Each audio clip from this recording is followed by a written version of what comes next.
Welcome to another episode of Brown Bagging It. I'm CJ Powers, one of your co-hosts, and today we're going to talk about building up and defining and figuring out how to put on the hybrid meeting.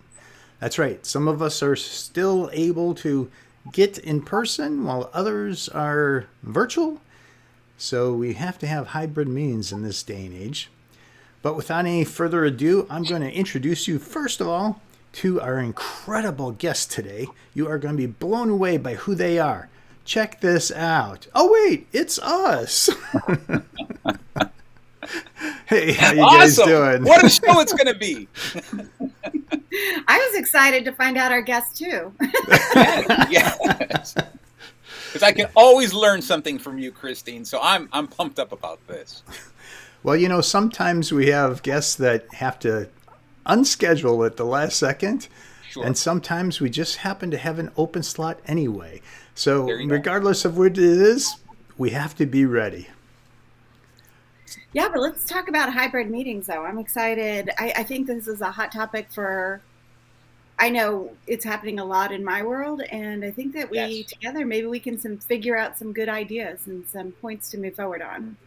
Well, I think a good place to start would be, why don't we each just give a short little synopsis of our background with hybrid meetings? Are we not going to check our brown bags? Oh, you want? Good idea. Yeah, we were jumping so ahead. We're so excited about this conversation, we're forgetting to eat lunch. Now, whenever you're having a meeting or a conference, you're supposed to be prepared. Today, I'm not exactly prepared. I'm kind of empty, so I'm still making my lunch right now. But it's very apropos because I'm starting with some high bread. And if you notice, if I add my turkey to it, what I'm doing is you are witnessing a hybrid meeting right now. Oh. Okay, so there you go. Okay, that was good. I guess whenever I hear Marty talking, I feel like I need a big cup of coffee. Only this time he's not muted. He's so clever with his jokes. I'm always like, man, I need to drink more caffeine. There you go. All right, now we can get back to the topic, CJ. Wow. Well, thank you for slowing us down to take care of what needed to be taken care of, because it was worth the laugh. So, Marty, why don't you start off? Tell us a little bit about your background when you first were introduced to a hybrid meeting and some of the good and the bad things that you immediately faced as a result of that. All right, so I was doing a lot of training for kids. I was teaching them the art of public speaking, and I would have a group of as many as 20, 25 kids sometimes. And it was interesting because you could see all these faces and you could see the body movement. You could see the slouching, the leaning in, the leaning backwards. And it was very quickly that all of a sudden it turned to hybrid meetings, which you only saw from the shoulders up. So you missed all of the emotional tricks, the little things that the kids were doing to kind of get a better understanding of what they were thinking.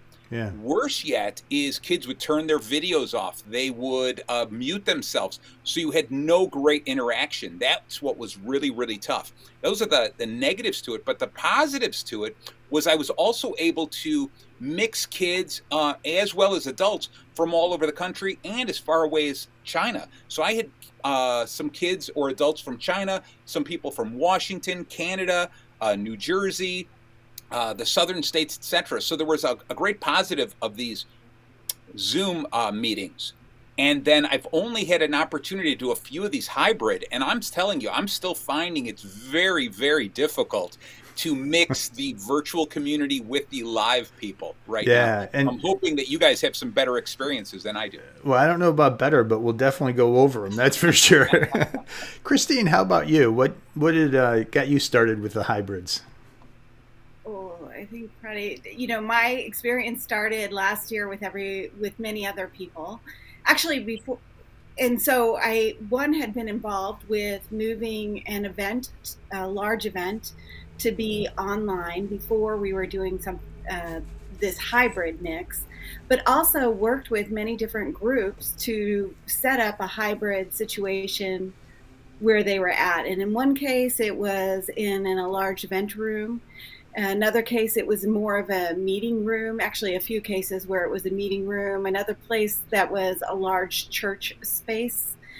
And I would say, in all of these, it's kind of what we've learned as we're moving along. The technical part is there. There's some things that you can think about technically to make it a better experience and make things go smoother. But then there's this realization that your audience changes. You don't just have an audience that is looking at you through the same lens. There's some people on screen, there's some people that are in the room, and some of those people that are dialing in are literally just, well, they're not literally dialing in, we're poking in. There's youngsters out there, we're poking in. Right. Into the call, and so they only have an audio experience, so that changes a lot. And also the realization, oops, did we lose her? Which is something we have to take in consideration whenever you're doing hybrid meetings. I also wanted to demonstrate the importance of a good Wi-Fi connection. Nice. Or a computer with a lot of RAM. But I was saying that you have to take into account that some people are presenting in the room and some people are presenting out of the room. Yeah. And I have to say my experience with that in particular has been very bizarre. I found that there's certain people that are like really excited about the tech side of it.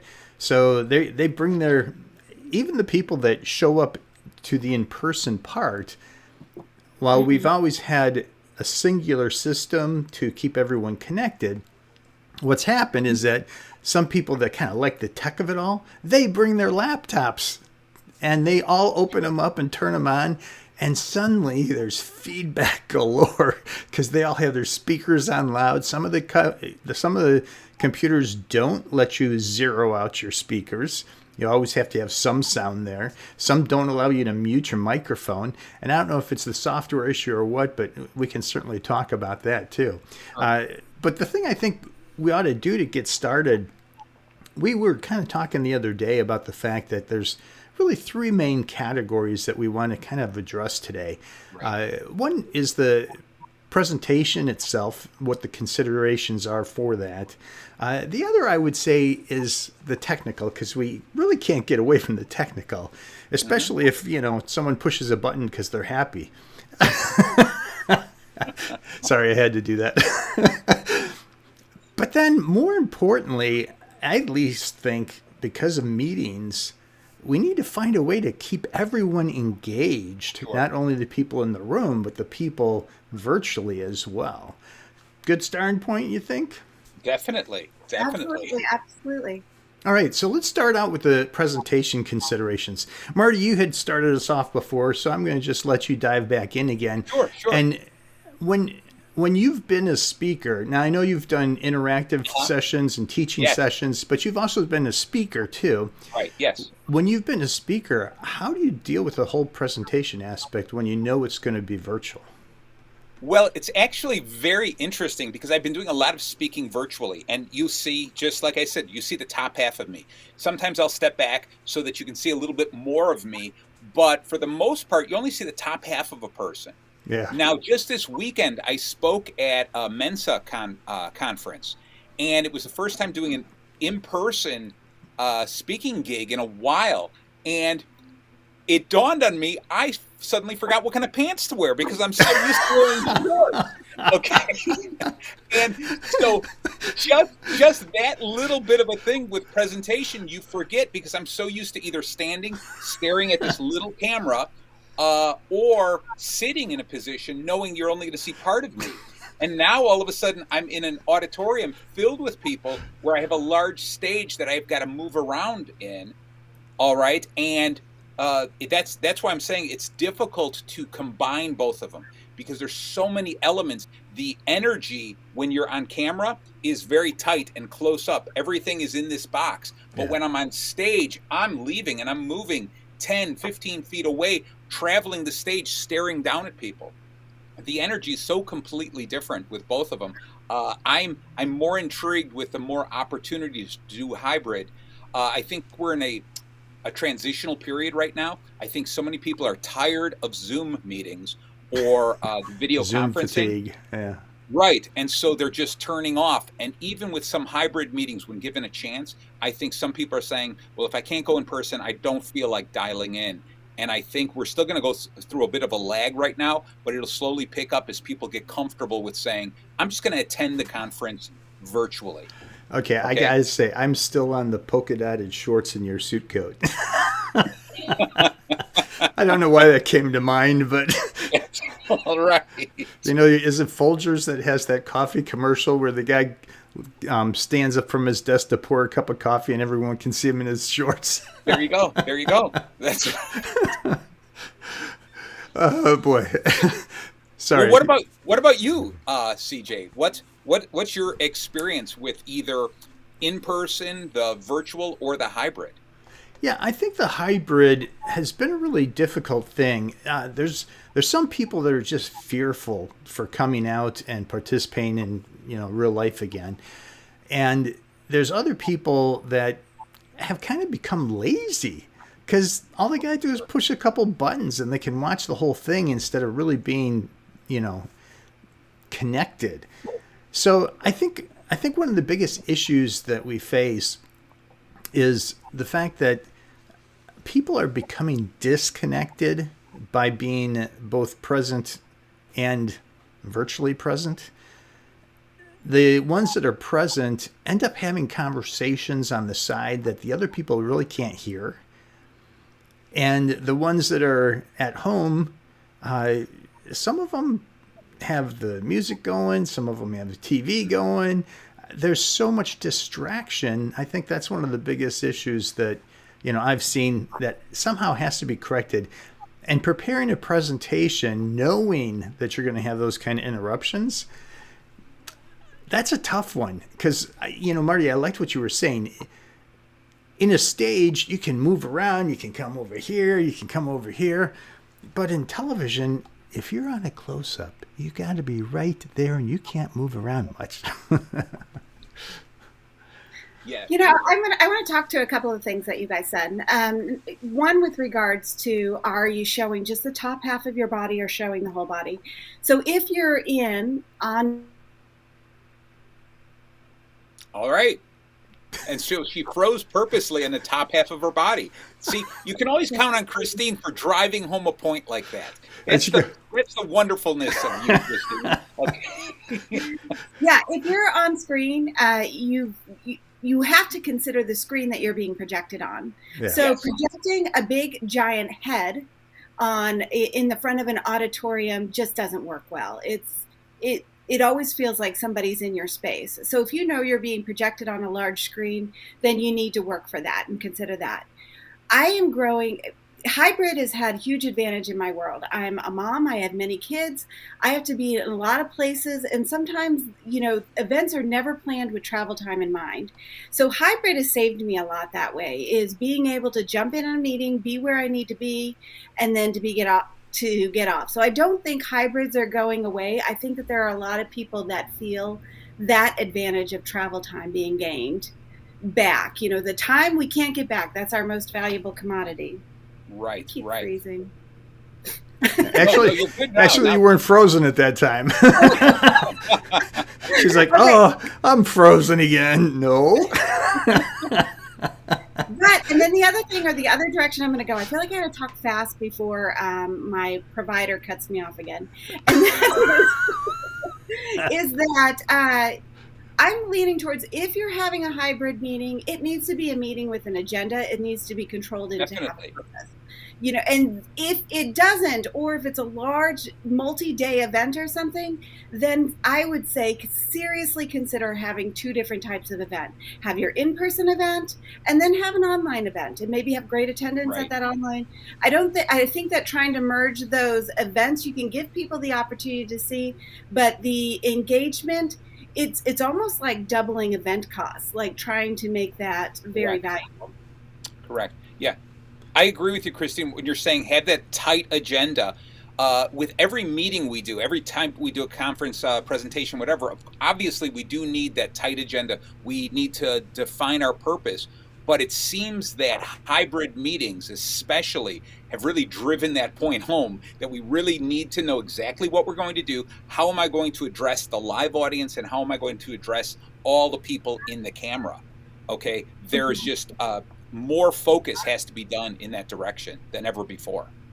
And in the meetings that I've been engaged with, and even presentations, online presentations that have been successful in engaging an online audience, they create a chat storm. They do not discourage chat to be going on. And admittedly, I watch it all the time. The chat goes in an errant direction, but smart people have put moderators in there and bring the chat back. And so if you want to create an engaging online, and it is involving a large audience, have chat moderators and have questions posted. Let your audience feel engaged when they're typing and reading. They love it. These are people who can multitask, and that's a great way to get engagement going on. Well, now, Christine, I was part of a meeting where I was presenting that it was hybrid. It was in person as well as on camera. And one of the things that they did was they drew a hard, fast line. And they said that the people who were online were there more of not to be engaging, not to get involved in it so much as they were just witnesses. They were the people just observing the meeting from afar. And that's why they encouraged the chat, versus the people who were there in person were more involved with the presentation, and obviously they're not going to be leaning over chatting with somebody else. So what you did was they had a hard, fast line between the two types of audiences, so that this way the speaker only had to really concentrate on the people in the room, knowing that the people who were on camera were just watching. I like that distinction, although depending on the type of meeting, I might not agree with that distinction. Oh, I agree. I think there's just one option, without a doubt. One of the things that I found is that as a speaker, when I'm doing a presentation, I finally decided I'm going to look at the camera. I'm going to be focused on the virtual audience. And every now and again, I'll reference this side of the crowd. I'll reference that side of the crowd. But I'm going to still focus in on the camera. That seems to work most of the time for me. What do you guys think about that? You want to jump in, Christine? No, you go ahead. All right. I'll be honest. I always find it difficult if I'm talking to a live group if I'm not making some eye contact. I believe that the people who are virtual understand that I'm there in front of a live audience, and I'm going to spend some time, if not the majority of my time, interacting with them directly. Instead, I'm going to do the opposite of what you're saying, CJ. I'm spending all my time looking at the people who are there, and then every once in a while kind of break the fourth wall and look into that camera and make those people feel special, make them feel like, hey, I didn't forget, I see you're right there. But anyway, let's continue with the presentation, and I keep looking at the audience. So my goal is the live audience first. But you must have far more engagement in your audience than as compared to, typically when I do talks, certainly they're not as fun as yours, but they're highly informational. So when I'm giving a talk, I usually am watching people taking notes, So I figure, okay, well, if they're looking down, I don't really need to necessarily look at them as often, Of course, maybe I should do a different kind of speech so they don't take notes. Well, what about you, Christine? When you do this, if you were in a position where you had a nice mix of, you had, let's say, multiple cameras, because when we're talking about a hybrid meeting, it's not necessarily meaning that it's only one camera. I've been at where I've had multiple cameras where it's been FaceTime and it's been Zoom and it's been Clubhouse, etc. So there's multiple things to look at or speak towards, as well as a live audience. So for you, Christine, where do you think you would spend most of your focus? Well, I have not had that experience where it's being on an audio platform as well as a video platform, and multiple video platforms that weren't sharing the same camera. But I recently was in a meeting where I was the in-person portion that was and it was interesting because behind us was the screen of the audience, and they chose to leave the chat up. And I use that as an opportunity because that was the way to engage that online audience, and I asked them specific questions. Put it in the chat. Let's see what you're doing. And I had a risk of it going crazy, but that's in real life. We love that. I mean, kids have built a whole industry on watching videos to see what goes wrong. So there's a real opportunity there. That's why we're so popular, because they watch us to see what goes wrong. Yeah, What could go wrong? I need to add to what Marty was saying, because Marty, you gave a perfect example as far as why you speak to the audience first and then the camera second, where I was doing the exact opposite. Sure. But the thing was that you then mentioned multi-camera, and suddenly my answer changed. If I know it's a multi-camera show, Sure. They're counting on me looking at the audience, and the camera's going to take care of, whatever form of connection. But aside from that, you want to introduce our humorous moment today?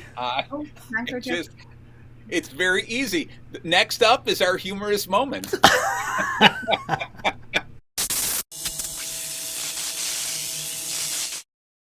Long before there were hybrid meetings, long before there were virtual conferences, even before the internet, speakers had to travel around the world, travel around the country, meeting people face to face. They'd stand on the stage. Oftentimes, they would go to places where the people attending the meetings didn't even know what the speaker looked like, just heard of them. And this happened to Einstein. Einstein used to travel the world. He used to travel the country giving these presentations. And many people never knew what he looked like until he arrived in the city. They had just heard of him. Well, Einstein traveled with the same driver all over the place, and they became very good friends. And after a while, one day, Einstein was having a conversation with his driver, and he said to him, "Oh, I'm getting so bored with all of these presentations. The same thing over and over and over again. I have to keep re-explaining everything to all these people." And the driver said, "Sir, I hate to complain, but how do you think I am? You're bored. I have to sit and listen to the same conversations over and over, the same presentations. I don't even understand what you're talking about. But I've listened to it so often, I'll bet you I could give the same presentation almost verbatim and not even know what I'm talking about." And Einstein smiled and he goes, "You know what? You're on. Let's try that. The next city, we'll swap clothes and you give the presentation. I'll sit in the back of the room." So they did just that. They arrived in this next city. They swapped clothes. The driver, dressed as Einstein, walked out, and he was greeted with a great round of applause, a wonderful introduction. He stepped down on the stage, and he gave the presentation almost word for word as Einstein, dressed as the driver, sat in the back of the room. Well, as it happened to be, in that audience was another physicist who wanted to make a name for himself. So what he decided to do was he was going to call Einstein out. He was going to try to stump him on a question.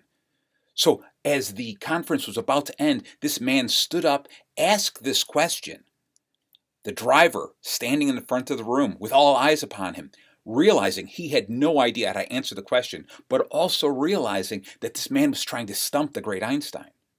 The man took a deep breath, and he said, "Good sir, that question is so easy, I'm going to have my driver from the back of the room answer it."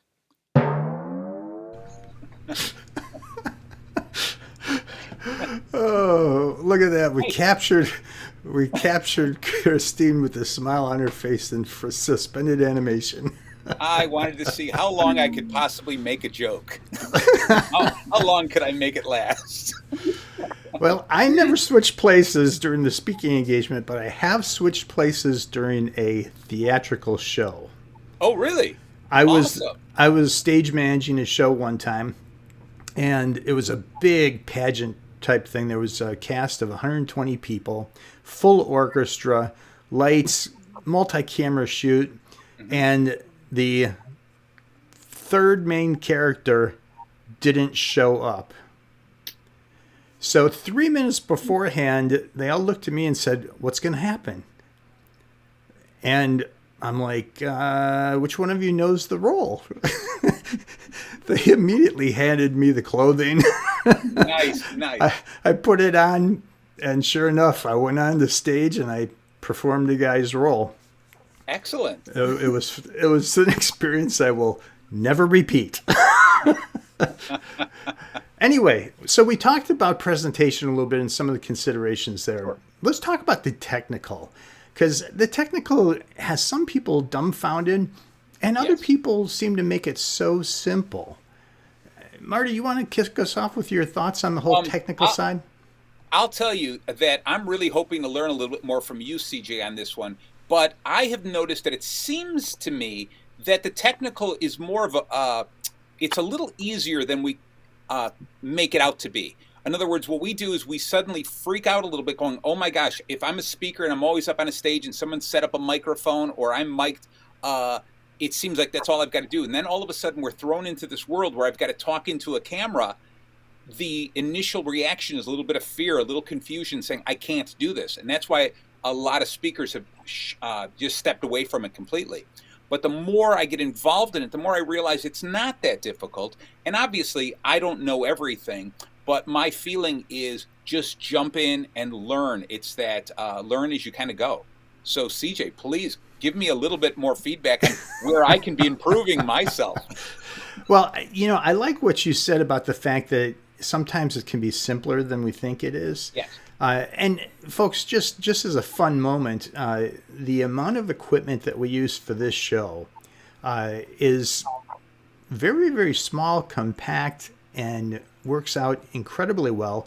But back in the days when I was in college taking all my television courses, the equipment we had back then is about maybe 1% of what we have today. And back then it costed at least 1,000 times more than it costs today.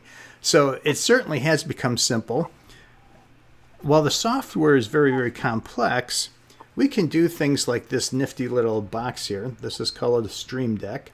And I don't know if you can make out what the pictures are, but those are all the, this is our show. So if I reach over here and try and push a button, let's see, here's a close-up of Christine. I'll push that.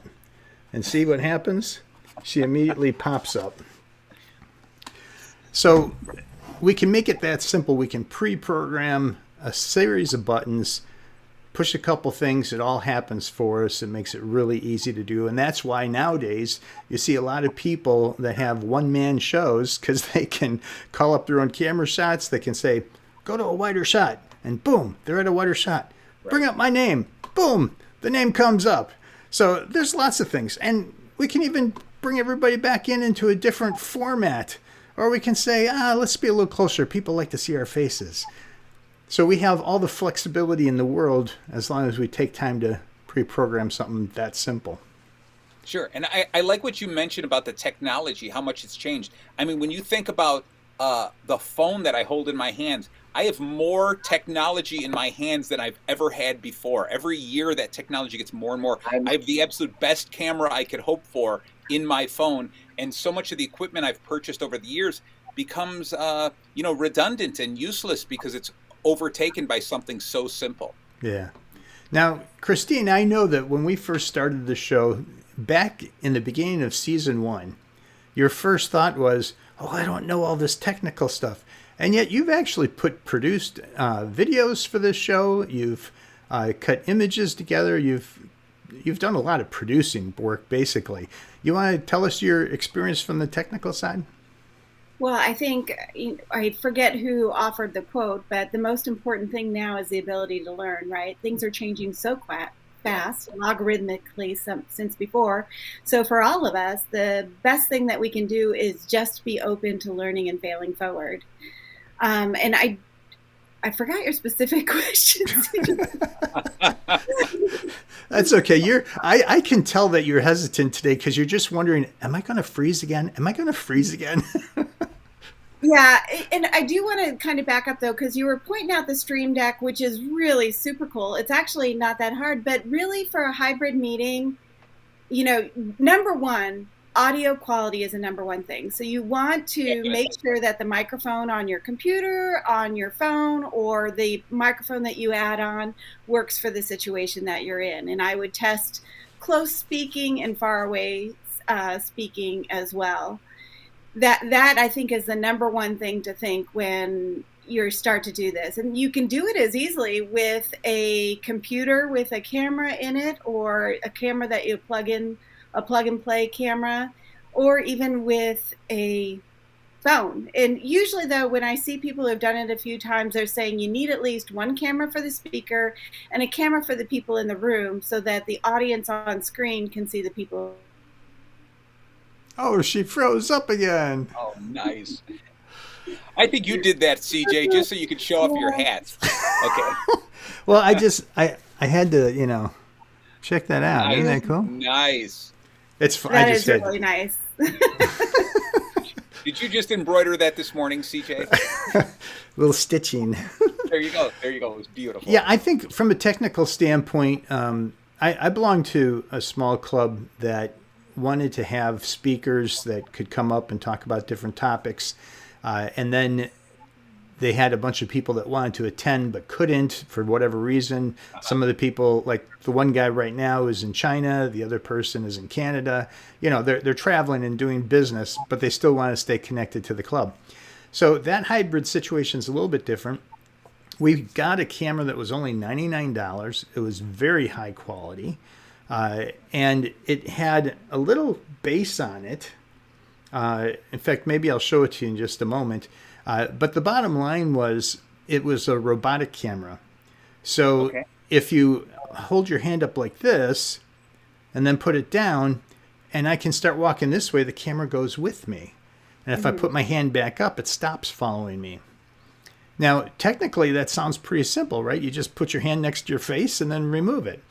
But some people would be like, oh wait, do I do it this way? Or wait, and Sure. and then they think they have it, and then they walk away, and the camera follows them, and they're like, oh wait, and they have to walk all the way back to the platform to release the camera for the next person. Right. That same camera, if you do an L shape, suddenly zooms into you or zooms out from you. You can also preset the zoom lengths, but you notice that as I'm saying, you can also. Sure. Once you start doing the alsos, it gets very complex and highly technical. Right. But if you just set up the one camera and have a way to switch to the other camera that shows the audience in the room, it makes it much simpler. What we finally did to get around that is we set up two cameras. We use Zoom. The one screen is the speaker. The other screen is the people in the room. Perfect. We have all the audio off except for one piece of equipment, so there's no feedback. Yeah, I think you hit the nail on the head there, CJ. Sometimes we have too much technology, too much freedom that we want to use everything. And we have to go back to sometimes simple is the best. As you're talking about the hand signals to control that camera, I understand there's a learning curve. You'd get through it and you'd get used to it. I'm more afraid that I like speaking with my hands. I don't know what the camera would end up doing during one of my presentations if my hands are moving all around. Well, and you're right on, because I've actually seen that happen. Sure. There's this one person that always, he must be Italian, as stereotypes go. But what was interesting is that he had the camera bouncing around like crazy. And I said, stop. I said, either don't use your hands or let me lock down the camera so it doesn't use that anymore. Yeah, that's why I think that's the simplest sometimes works. If you can't have a cameraman, a producer who's moving it, sometimes just leave the camera stationary. All right. You don't really need all of that. I've seen plenty of people who do that with a robotic camera, and it kind of has that feeling of a robotic camera as the camera moves around. I prefer to say, let's keep it stationary or man it with somebody, have somebody behind the scenes, which is the tough part. I think, Christine, you touched on a little bit, is you've got to have somebody manning the chat room. You've got to have somebody, taking care of the camera. You've got to take a look at a technical person to make sure the internet connection is running. Your staff has grown so large. I've been in some hybrid meetings where there is more staff than there's actual people Attenders. there watching the presentation. Yeah, that's possible. I mean, I do believe in the keep it simple. I think the bottom line for these technology things is before you invest in them, really debate if it's answering a problem that you have in the room. I feel like the bottom line is you need a camera for the speaker. You need to make sure that you have good audio is the big thing, and be aware of what the experience is for the people online. It's helpful for people to be able to see the people in the room, to see the people online for those that are choose to be on camera. And I've seen this answered two ways. One is by three ways, actually. One is using the computer, one is projecting, using the computer and projecting via some sort of projector onto a screen. And the third is plugging into a TV. I mean, TVs are so inexpensive now for a lot of organizations. They already have it, and they have the USB that they can plug right in. And that allows everyone to interact together a little bit better. But I do have noticed too, I've always thought it would be valuable that there's that computer that is projecting the gallery view of people on screen, to have somebody there who's choosing, is it going to be gallery view? Is it going to be a single speaker view? And this can also be your moderator. But that's just one person. It's not a team. It's not a flock. Well, and the nice thing is today, technology does allow us to do it as an individual person can set it up. I mean, the technical today for today's show was all just done right here by me. And Sure. It's not too difficult. I mean, the thing that makes it difficult is that I'm switching and talking. Right. So as a result, I might know when to, say, okay, here's a shot of this guy, here's a shot of this person. But sometimes I forget to go to this shot, and I end up staying on this shot the entire time I'm talking. And you guys are like, are you going to give me a break? Why am I on camera when you're talking? No. I love looking at Christine while you're talking, CJ. I could mouth the words and it would be like, There you go.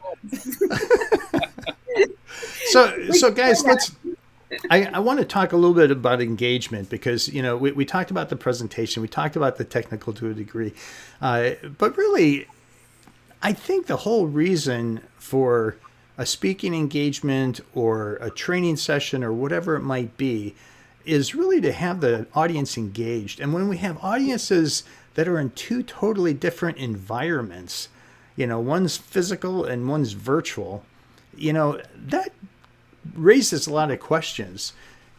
Let's do things differently. I'm going to start with Christine this time. Oh, and there's so many people, there's so much knowledge swirling around on the internet there. And one of my favorite people right now is Rich Mulholland. He wrote Boredom Slayer. That was one of the books that I did in Deep Dive.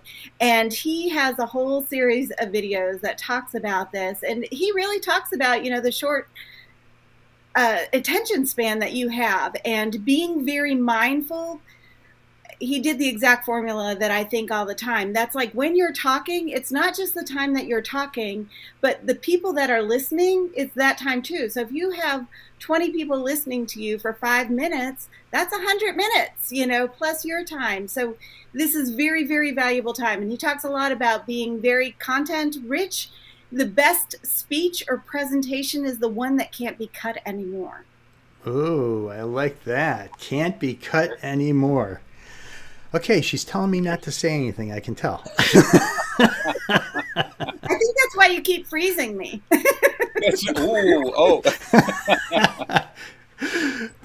Marty, what are your thoughts? Yeah, I want to kind of go back to what I was saying before, is in a hybrid meeting, I understand it's difficult to talk to all the individuals because, again, the people on camera may or may not have their video on. And because of that, they're not paying attention as much as the people who are sitting in the audience, the live audience. So I spend as much time as possible looking and making eye contact with different people throughout the audience.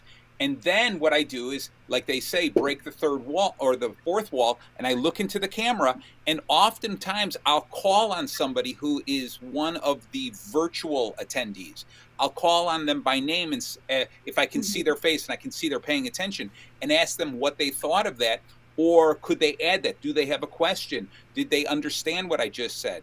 And pull them in that way, because that reminds the people in the virtual audience that, oh, I better pay attention. He's actually calling on us. Okay. Well, and I was going to say that's pretty risky because sometimes people are virtual so they don't have to worry about being, Right. Well, called that's out. why I'm stressing. If I'm watching someone, if there's somebody sitting over here like this, they've got their phone and they're working like that, that's not the person I'm going to call on. I'm going to call on the person who's staring into the camera, and you could see that they're intent. They're involved in the conversation. Those are the people I'm going to call on, so that everyone who's in the virtual environment sees that there's some involvement there. Yeah. Okay. The other thing. Oh, go ahead, Christine. Go ahead. I was just going to comment that's you ramp it up to teacher mode when you do call on the ones that are not listening. Exactly.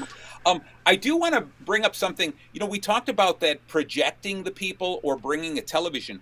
I think when you have an opportunity to make the virtual guests as large as possible, if you can make them so that the audience, the live audience, can really see and make out and see the faces, the better off it's going to be. I was just in another meeting where we had a group of people live, and somebody for the virtual attendees, it was a laptop, and there were 6 people, 6 little faces on the laptop that just disappeared into the background. As the meeting progressed, those people were completely forgotten about. Okay, wow. Because they didn't take up as much space as the people who were live and they're in live attendance. And I think it's important, if you're going to pull those people in, you've got to do something to make them stand out. You've got to do something. And so if you could project them, like Christine said, or put them on a television or something, and have the speaker get them involved, engage with them, then everyone around will also remember that they're there. I think that's so important to do. I think that's a Tony Robbins technique too. During this pandemic, he built that studio. If you ever see it, it's like literally a wall of all these different people's faces. Everybody gets a full-size screen in his world. One of the things that I think about when it comes to this engagement aspect is when I've been a part of, the other day I virtually went to hear a speaker that I had seen in person before. And when I was listening to him, I noticed that he was looking everywhere but at the camera. Okay. And his talk was about 45 minutes, like a keynote, and although some go to 60, but his was about 45 minutes.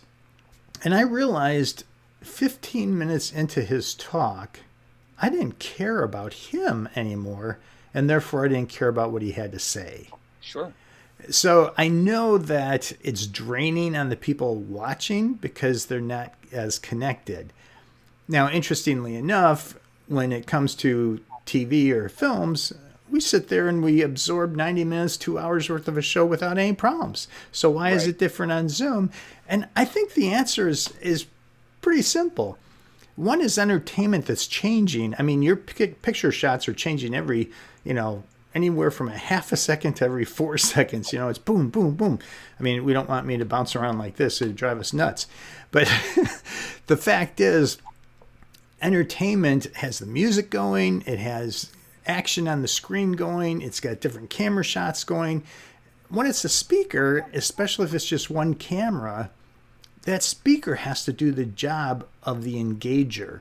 They have to be able to figure out, how do I get this to work? So the people at home, as well as in my physical presence, are all engaged in some way, shape, or form. And I think there just has to be some way, every couple minutes to touch base with each group. Sure. And still get your content across.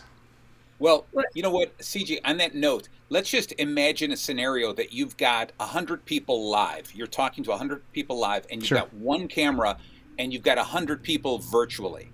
Well, okay. One of the benefits you've got is when I'm talking, on a live audience, as I'm talking to all these people, I'm trying to make as much eye contact to as many different people as possible. If I just spent my entire time talking to this side of the audience, this side of the audience is going to get bored, just like you were explaining. Yeah. But the benefit is, as I'm looking at this, all I have to do is look into the camera every once in a while, and I'm suddenly talking to all 100 of those people virtual at that same time, because I don't have to look into the camera at multiple angles. I just have to look into the camera, and I'm hitting half of my audience. Yeah, no, that's a great point. Then I go back and spend time with all of these people. Yeah, so treat the camera as one of the local audience members. Exactly. But And also, I mean, change your content that you are laying out bait constantly, right? You Right. know, stick with me because in a few minutes we're going to address this. Yeah. I'm helping a group lay out another full-on conference that they really want to go heavy with hybrid. And the direction I'm helping them, or that I'm kind of pushing towards, is the idea that since it's going to be a multi-day conference, we're going to do a lot of live content that will be videotaped. So, but we're going to present it as those people who are there hybrid, those people who are video, are really attendees who can type in questions. Then in the evenings, what we will also do is do 100% video, so that all the attendees who are there live can watch the videos from their hotel rooms. All right. So then you make it 100% video, but during the day, it's mostly a strong lean towards live only, and video is kind of eavesdropping in. Now, when you say 100% video for the second portion where people are during the evening, yes. Are you saying pre-recorded or live? It could be a combination of either. Some will be pre-recorded, some will be live. But the live will be just like this, that I'm talking into a camera as opposed to talking to a combination. Sure. And, you know, I think another thing in that scenario for creating engagement is also creating Easter eggs. You know, those surprises that are in there, that is a great way. And then having a little extra, you know, reward, knowledge-based thing based on Easter eggs. Like, did you see what was the special emblem on his shirt or logo on his shirt? Who can say the logo on the shirt?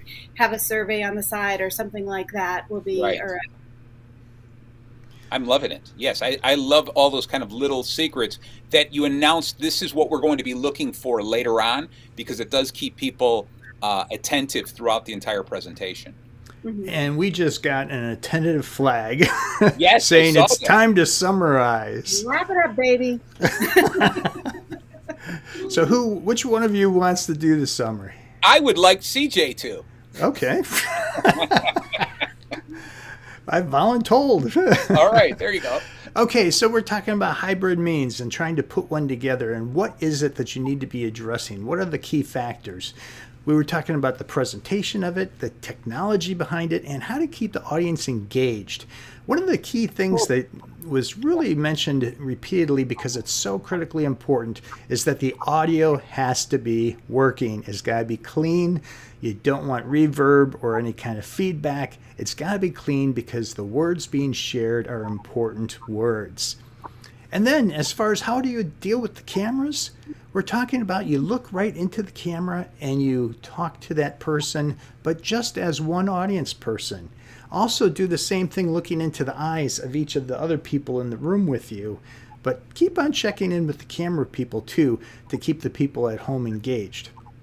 Then as far as other engagement things, we had mentioned a bit about the chat box, the comment section. Let that go live. Let it be engaging. Have people interact. I was at one particular location where they were taking questions. The main speaker on the stage was taking questions by people texting in questions. Now, in a virtual environment, it's much easier because you have a chat box. But can you imagine the speaker is doing this big presentation, gets a couple key questions, and immediately answers those questions during his talk? That's a powerful way to do it. So the mix of hybrid and virtual meetings and physical meetings is really probably going to stay around for a long time. Yeah. You guys want to add anything to that? I'm going to add a few plugs. I'm going to add a few plugs.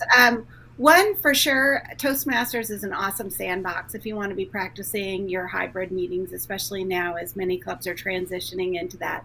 So that's a sandbox that you can easily get involved in, try out your ideas, try the things that you want to do. The second is there's so many online videos and resources. One of my favorite for hybrid meetings would be Marcus Sepala.